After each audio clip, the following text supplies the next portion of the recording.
G'day guys, this video is just a bit of a follow-up video. I released a video about sound deadening modern four-wheel drives and dual cab utes. That'll be linked up there.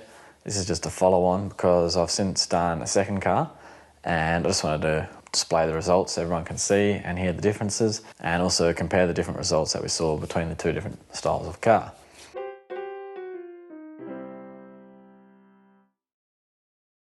So the first car, first video, Mazda B250 2015 extra cab, quite good from factory, had a mass noise liner and a good job of sound deadening already. The second car is an old car, it's a Mitsubishi Lancer 2000. It is old, it vibrates, it rattles, the exhaust has holes in it, and it is quite a noisy car, much louder than the BT50 ever was. BT50 obviously has a louder engine, but in general the Lancer was always a much louder car. So I've done the same thing, I've driven the exact same loop. The phone was mounted with the app on, but the phone mount is in a different position. It is mounted on the windscreen near the A-pillar, whereas the BT50 was mounted on the dash in the centre of the car. So that may have affected the results when comparing the two, but hopefully not by too much. So firstly, I'll just play some longer clips where you can see the speedo and the phone app, and you can listen for any differences if you want. I've left not just the cruising speed, but some portions of acceleration in there, so you can hear the differences.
Alright, so it's a bit hard to hear the differences with that, so now we'll just go back to the blind test.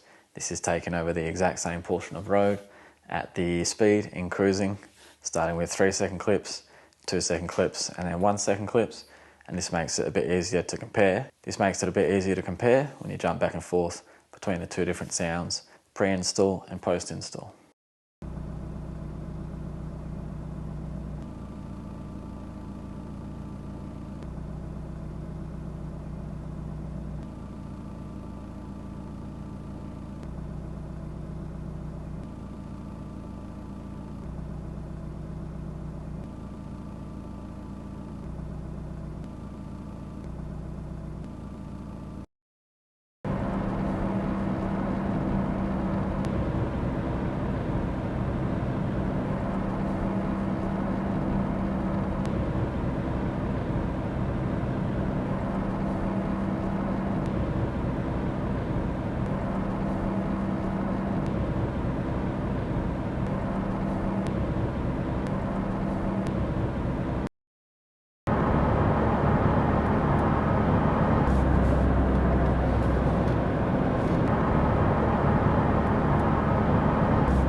So as we saw with the BT50, a lot of the effect comes at idle, and hopefully it came across in the video, but at 50 kilometers an hour, for example, it sounds very similar, but there's a lot less white noise around the engine noise and the exhaust, which does make quite a lot of noise, but it does sound a little bit cleaner in general. Going 80 the first time did sound cleaner, again, less white noise. 100 in one direction wasn't a lot of difference here. It's a very similar sound pattern, but when you jump to 100 in the opposite direction, you can tell that there is a massive difference in the amount of noise involved.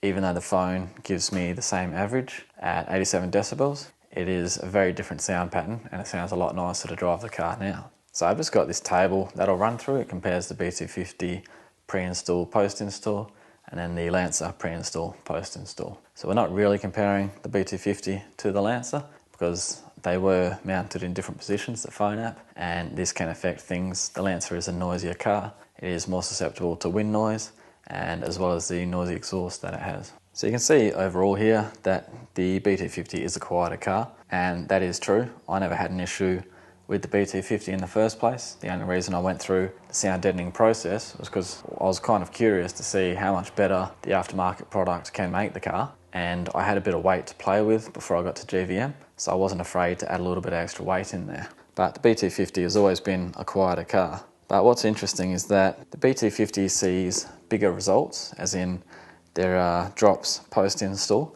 whereas the Lancer sometimes has the exact same results pre-install and post-install. But from what I can hear when I'm driving the two, I think that there's a much bigger difference in the Lancer than there is the BT50. It's kind of hard to pinpoint what this comes down to. The Lancer from factory never had mass noise liner at all. Once I lifted the carpet, it was just bare bones floor pan with the factory sound deadener applied. The Lancer was also more suspect to vibrations and rattles, so the results don't show it, but I think the bigger change has come in the Lancer. It's a lot cleaner now. It sounds more segregated from the outside, similar to the effect of having the windows down and putting them up. So there is a bigger change in the comfort levels inside. So obviously the app is picking up the same, whether it's wind noise or that exhaust noise, that is still penetrating through at the same volume, but overall there has been a big reduction in the amount of noise at different frequencies, and it's been a bigger change than the BT50 was. We know that both of them worked. We know the BT50 is quieter than it was. We know the Lancer is quieter than it was. The test results with the phone app show that the BT50 install was more effective, but from what I can tell from driving the two,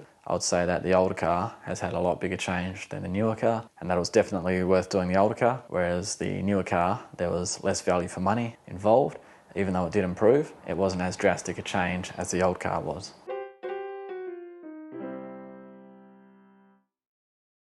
Alright, that's it for this one. It's just a quick video just to explain a little bit why reading the numbers off the app isn't always the best way to tell the difference in the results, although it is a good guide. But I just wanted to post the clips so people with older cars that are rattly and tinny and make a lot of noise and don't have mass noise liner might be able to listen to that and hear the differences that they can expect, because I think a lot of people expect a little bit too much out of the sound deadener. It definitely is worth it on the older cars. A noisy car will probably still be a noisy car. It's still 23 years old and it's not going to magically change into a quiet car, but it's a lot better to drive now and it's a lot better to listen to music in there.